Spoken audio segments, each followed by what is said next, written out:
சாதிய பாகுபாடின்றி ஜல்லிக்கட்டு போட்டியை நடத்துவதுதான் திராவிட மாடல் அரசின் நோக்கம் என்று அமைச்சர் மூர்த்தி தெரிவித்துள்ளார். மதுரை மாவட்டத்தில் ஜல்லிக்கட்டு விழாக்கான ஏற்பாடு குறித்து மாவட்ட ஆட்சியர் பிரவீன்குமார் தலைமையில் ஆலோசனை கூட்டம் நடைபெற்றது.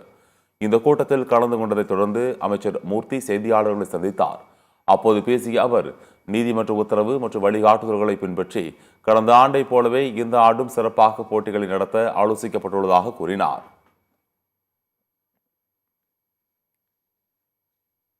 இந்த சமூகமும் பாகுபாடு பார்க்கறது எப்பயும் எல்லா ஆண்டுகளும் எப்படி நடக்கிறதோ அது மாதிரி நடைபெறும்.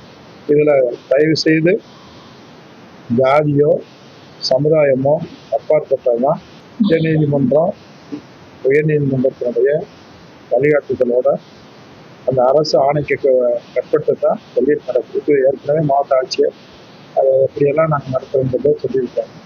அதுல என்ன விதிமுறைகளுக்கு மாறாக எதுவும் கிடையாது. விதிமுறைக்கு உட்பட்டு தான் ஜல்லிக்கட்டு நடக்குது.